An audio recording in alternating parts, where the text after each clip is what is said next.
चलता चल तू चलता चल तू चलता चल.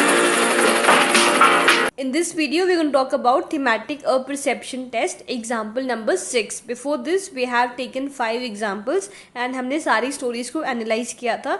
Today, in the same manner, we're going to take a sample picture and we are going to see a sample response from an aspirant. We are going to analyze the story line by line and we are going to see what mistakes the aspirant has made and how can these mistakes be avoided.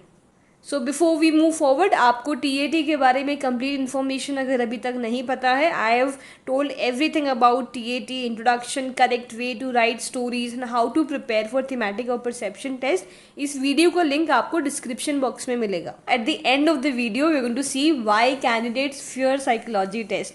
जितने भी आपके friends conference out हुए हैं, आपने उनसे एक common statement सुना होगा कि यार बाकी सब तो ठीक था लेकिन ये नहीं समझ में आया कि गड़बड़ क्या हुई. बिकॉज GTO टास्क जब हम परफॉर्म करते हैं तो आइडिया लग जाता है कि अच्छा जा रहा है या बुरा जा रहा है. Similarly for interview, but one aspect जहाँ आइडिया नहीं लग पाता है वो है साइकोलॉजी टेस्ट. बिकॉज क्या होता है, सारे ही कैंडिडेट्स अपने अपने हिसाब से बेस्ट रिस्पॉन्सेस लिख के आते हैं एंड उनको लगता है कि हमने बेस्ट रिस्पॉन्सेज लिखे हैं, सारे क्वेश्चंस आंसर किए हैं, तो डेफिनेटली साइकोलॉजी टेस्ट तो अच्छा ही गया होगा. अब यहीं पे गड़बड़ होती है. साइकोलॉजी टेस्ट में सबसे इम्पॉर्टेंट चीज़ है कॉन्ग्रुएंस, कि आप TAT में क्या क्वालिटी शो कर रहे हैं, WAT में क्या शो कर रहे हैं, SRT में क्या शो कर रहे हैं. It has to match and most of the time जब ये चीज़ें मैच नहीं होती हैं तो आप साइकोलॉजी टेस्ट नहीं क्लियर कर पाते हैं. And that is the reason कि मैक्सिमम कैंडिडेट्स को साइकोलॉजी टेस्ट में बहुत डर लगता है. एक सिंपल स्ट्रैटेजी के साथ अगर आप साइकोलॉजी टेस्ट की तैयारी करेंगे तो आई एम श्योर ये पार्ट आपके लिए सबसे ईजी होगा. एंड आज हम एक स्टोरी डिस्कस करेंगे and then we are going to see at the end कि कैसे सेम कैंडिडेट्स के जो रिस्पॉन्स होते हैं वो डिफरेंट टेस्ट में डिफरेंट होते हैं, जिसकी वजह से वो क्लियर नहीं कर पाते हैं. आज का एग्जाम्पल पिक्चर, आप पिक्चर को ढंग से ऑब्जर्व करिए. Pause the video for 15 second. जो स्टेप्स मैंने आपको पिछले वीडियोज़ में बताए हैं, scan the background, scan the foreground. आपको हीरो को आइडेंटिफाई करना है, आपने हीरो और अदर कैरेक्टर्स के बीच में एक रिलेशनशिप इस्टेब्लिश करना है and then you have to think कि पिक्चर में एक्चुअल में हो क्या रहा है and what can be a possible theme. A sample story written by an aspirant. Action, strike for better work conditions. अब एक्शन तब आपने तभी लिखना है जब PPTT में आप स्टोरी लिख रहे हैं. TAT में you have to normally write. George 35 is a general physician at Civil Hospital, Ahmedabad. One day at work, a female doctor is suspended after relative or family complained about maltreatment. George pacifies them and clears that it was due to medical reasons. Later, George discusses this issue with all medical staff of hospital and plans to carry out protest to reinstate fellow doctor to service them, work in shifts and carry out protests to reinstate fellow doctors to service. They work in shifts and carry out peaceful protest against hospital management and public who mishandle the doctors. They carry out rally, make hoardings and placards. George also demands protection of doctors at hospital and change in policy to protect medical staff from this mishappening. Their protests get recognition by media and creates pressure on government. They reinstate doctor and implement necessary changes. With this, medical staff happily resumes their work. Before we start analyzing the story, please remember as always, कोई भी story, कोई भी WAT का response, SRT का response गलत या सही नहीं होता. It depends on your perception. आपके परसेप्शन से सारी चीज़ें सही हो सकती हैं बट मेरे परसेप्शन से कुछ चीज़ें गलत भी हो सकती हैं. And I am going to share my perception in these videos. And there is always a better way to project your qualities and SSB uses the projection technology. In those 5 days आप कितना better तरीके से अपने आप को project कर सकते हो उतना आपके लिए बेटर होगा एंड उतना आपके रिकमेंडेशन के चांसेस बढ़ेंगे. First line, George 35 is a general physician at Civil Hospital, Ahmedabad. One day at work, a female doctor is suspended after relative or family complained about maltreatment. So let us see क्या क्या इसमें problems है. तो first thing, whenever you writing the story you are suppose to write the stories in past tense. तो यहाँ पे present tense का use किया है which is not correct. Second thing, आपने कैरेक्टर की एज स्टोरी के अंदर मेंशन नहीं करनी है। तो यहाँ पे जॉर्ज ए 35 जो लिखा है, 35 इज एज, तो वो आपने मेंशन नहीं करना है। Third thing you have to remember is, आपने कभी भी स्टोरीज में 1 डे करके नहीं स्टार्ट करना है। जब भी आप 1 डे या 1 नाइट लिखते हैं स्टोरीज में, इट शोज कि ये जो स्टोरी है काफ़ी फिक्शनल है। आपने जो भी स्टोरीज लिखनी है, it should be more real. तो avoid using 1 day, this is a suggestion from my side. Now next thing, इस पर्टिकुलर स्टोरी का जो स्टार्ट है वो तो काफ़ी अच्छा है, would say it's a fine start, and quickly वो प्रॉब्लम पे भी आ रहे हैं ना। अब यहाँ तक समझ आ गया है कि एक फीमेल डॉक्टर हैं जिनको सस्पेंड कर दिया गया है बिकॉज उनके ऊपर एलिगेशंस हैं कि उन्होंने किसी पेशेंट को मालट्रीट किया है एंड उनके रिलेटिव्स ने कंप्लेन करी है। Now let us see George as a hero वो क्या करते हैं। George pacifies them and clear that it was due to medical reasons.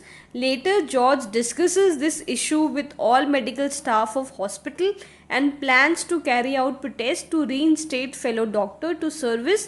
They work in shifts and carry out protests to reinstate fellow doctor to service. Okay. Now, George ने as a solution ये किया, उन्होंने pacify करा। But यहाँ पे जब आप लिख रहे हैं कि जॉर्ज पैसिफाइज देम, देम यानी कि किसको पैसिफाई करा? रिलेटिव्स को करा या फिर जिन्होंने उस फीमेल डॉक्टर को सस्पेंड किया यानी कि the management of the hospital, उनको पैसिफाई करा? क्या किया, that is not clear. Let us assume कि उन्होंने दोनों को पैसिफाई करा। तो जब उन्होंने सिचुएशन को पैसिफाई कर दी एंड क्लियर कर दिया कि जो भी मिस्टेक हुई that was due to medical reasons and we could not have avoided it, तो डॉक्टर की इसमें कोई गलती नहीं, जब ये सब क्लियर हो गया तो उसके बाद ऐसा क्यों हो रहा है कि George is planning a protest? जब ऑलरेडी चीज़ें ठीक हो चुकी हैं, then what is the reason? क्या ऐसा रीज़न तो नहीं है कि he wants to have some entertainment in life by protesting, या फिर सिर्फ इस स्टोरी में हीरो बनने के लिए, just to show his organizing ability, just to show his leadership skills, जानबूझ के प्रोटेस्ट को बीच में ला रहे हैं कि ठीक है इवन दो ही पैसिफाइड, उसके बाद further he is protesting. I hope the point is clear. अगर इस स्टोरी में आपने जो प्रॉब्लम ली है उसका सोल्यूशन यहीं पे हो जाता है जब आपने लिखा George pacifies them and clear that it was due to medical response. आगे जो भी आप लिख रहे हैं that looks like an exaggeration of the situation. चीज़ यहाँ पे समझने वाली ये है कि जब आपने कहा कि जो फीमेल डॉक्टर है उनको सस्पेंड किया गया, तो यहाँ पे 2 केसेस बनते हैं। First case, the female doctor was at fault, यानी कि फीमेल डॉक्टर की गलती थी, she had actually mall treated the patient. Okay. Second possibility यहाँ पे ये है कि जो रिलेटिव है जिसने कंप्लेन करी है, ही इज़ एट फॉल्ट, वो झूठ मूठ का कंप्लेन कर रहे हैं, एंड इसके साथ साथ द मैनेजमेंट जिन्होंने उस रिलेटिव की बात सुनी एंड उन्होंने उस फीमेल डॉक्टर को सस्पेंड किया, दे आर एट फॉल्ट, यानी कि समबडी इज एट फॉल्ट। यानी कि आप यहाँ पे कर क्या रहे हैं, you are playing the blame game. Just because आपको एक प्रोटेस्ट का पिक्चर दिखा, आपने देखा कि there is some protest going on, तो आपको कैसे न कैसे उस प्रोटेस्ट को पिक्चर में लाना है, स्टोरी में लाना है, तो आपको जो मर्जी आ रहा है आप बैकग्राउंड में लिखते जा रहे हैं। I hope the point is clear over here. Second thing you to remember is, जितने भी कैरेक्टर्स आप लेके आ रहे हैं, यहाँ पे फीमेल डॉक्टर का कैरेक्टर हो या फिर मैनेजमेंट स्टाफ का कैरेक्टर हो या रिलेटिव्स का कैरेक्टर हो या जॉर्ज का कैरेक्टर हो, वो सारे कैरेक्टर्स आपके कैरेक्टर को शो करने वाले हैं। Why? Because you are the creator of the story.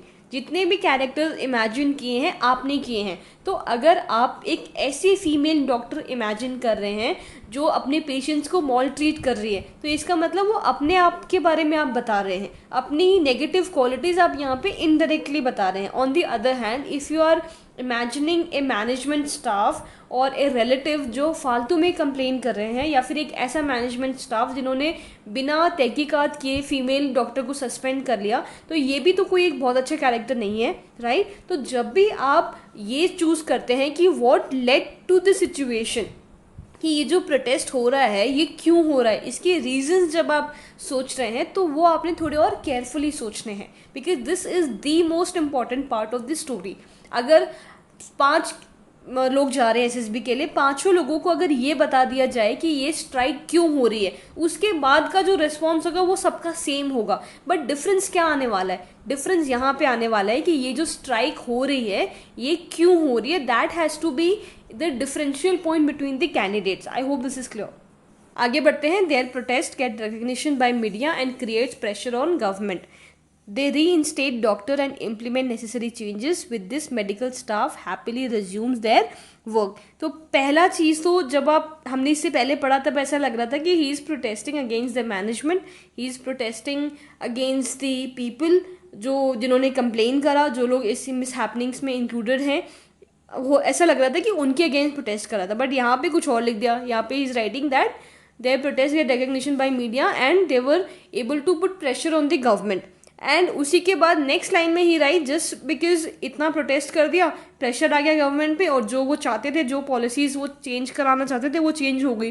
But this is not ground reality, this is not practical. Practically ऐसा नहीं होता है कि आप एक प्रोटेस्ट में जा रहे हैं, फॉर 1 or 2 days आप प्रोटेस्ट कर रहे हैं and then it happens. This is not how it works.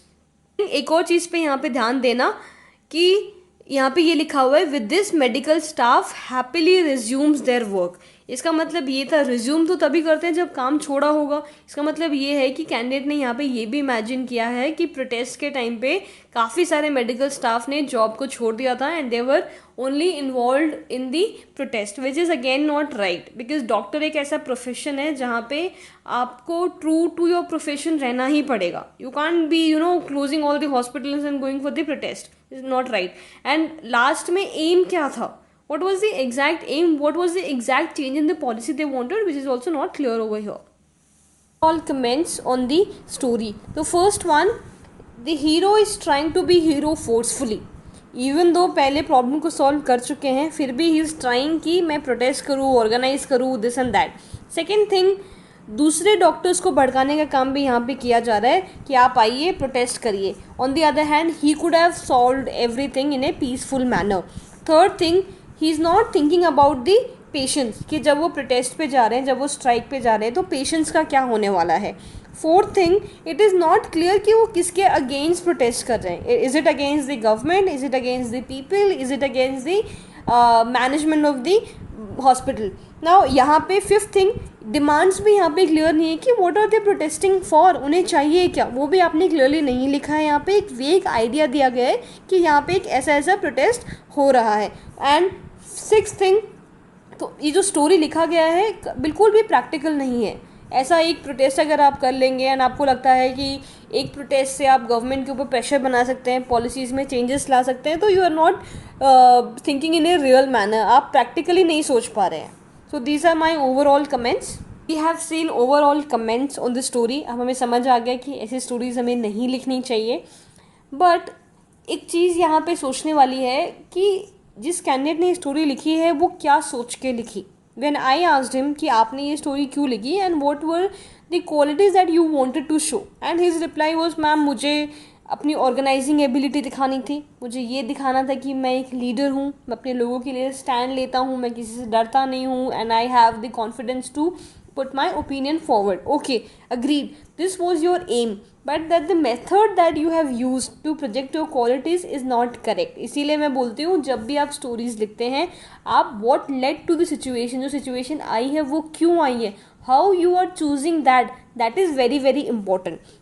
अब जो हमने स्टार्टिंग में डिस्कस किया था कि we are going to see at the end of the video कि कैसे साइकोलॉजी टेस्ट में हम ठीक ठाक रिस्पॉन्स अपने हिसाब से लिख के आते हैं, फिर भी हम फेल क्यों हो जाते हैं. तो उसका एक रीज़न ये है कि हम जो TAT में लिखते हैं, हम जो WAT में लिखते हैं, हम जो SRT में लिखते हैं, उसमें मैच नहीं होता. एंड मैच क्यों नहीं होता, क्योंकि SRT में जब हम रिस्पॉन्सेस लिख रहे हैं सिचुएशन रिएक्शन टेस्ट में, तो हम एक कॉन्शियस होकर रिस्पॉन्सेस लिख रहे हैं, हमें पता होता है कि हम क्या लिख रहे हैं. On the other hand TAT में जो रिस्पॉन्सेज आते हैं वो आते हैं आपके सबकॉन्शियस माइंड से, यानी कि आपको भी नहीं पता है कि आप क्या लिखने वाले हैं.